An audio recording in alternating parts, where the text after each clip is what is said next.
প্লেয়ারদেরকে আমরা সকল রাজনৈতিক দলাদলি দেশের ভিতরে যত ধরনের পক্ষ বিপক্ষ আছে এটার ঊর্ধ্বে রাখতে চাই। তারা আমাদের দেশের সবার মধ্যমণি এবং সবার একটা আশাকাঙ্ক্ষা তাদের প্রতি থাকে। আমাদের সময় যারাই ইন্টারন্যাশনাল পদক নিয়ে আসতে দেশের জন্য তাদেরকে আমরা একটা ইনসেন্টিভ দিচ্ছি।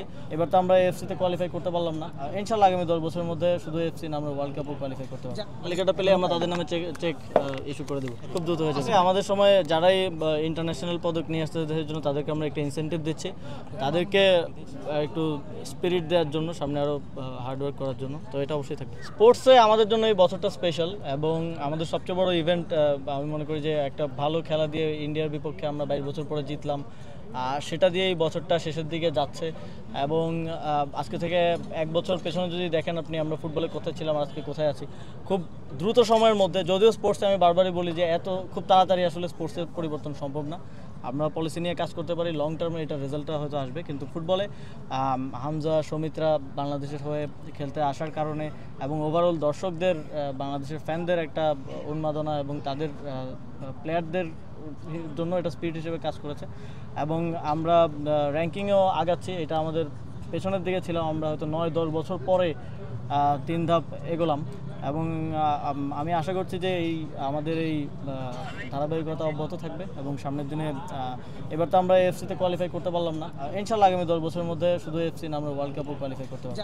প্লেয়ারদের যে কন্ট্রাক্ট আছে টিমের সাথে কিংবা বাফুফের সাথে, তারপরে বিসিবির সাথে, সেই কন্ট্রাক্টেই আছে যে তারা কোনো রাজনৈতিক প্রচারণায় কিংবা রাজনীতিতে অংশগ্রহণ করতে পারবে না। আমরা এটা যেহেতু প্র্যাকটিস ছিল না, আগে আমরা দেখেছি গতবার যে প্লেয়ারদেরকে বিভিন্ন জায়গায় রাজনৈতিক প্রচারণায় ব্যবহার করা হয়েছে। এই জন্য প্র্যাকটিসটা যেন ফিরে আসে এবং সবাই যাতে, আমরা রিমাইন্ড করানোর জন্য এই সতর্কবার্তাটা দিয়েছি। অবশ্যই যদি কেউ এটা ভায়োলেট করে, অবশ্যই সেই ফেডারেশন দায়িত্বশীল যারা আছে তাদেরকে আমরা যথাযথ ব্যবস্থা নিতে বলবো। আসলে প্লেয়ারদেরকে আমরা সকল রাজনৈতিক দলাদলি দেশের ভিতরে যত ধরনের পক্ষ বিপক্ষ আছে এটার ঊর্ধ্বে রাখতে চাই। তারা আমাদের দেশের সবার মধ্যমণি এবং সবার একটা আশাকাঙ্ক্ষা তাদের প্রতি থাকে। তাদেরকে এটা রাজনৈতিক সকল ধরনের দলাদলির ঊর্ধ্বে রাখাটা আমাদের উদ্দেশ্য। এবং সাধারণত একজন প্লেয়ার যদি আজকে সাপোজ বিএনপির প্রচারণা করে, কালকে জামাত ক্ষমতায় আসলে তার খেলা নিয়ে একটা তৈরি হয়ে যায় ইভেন্ট।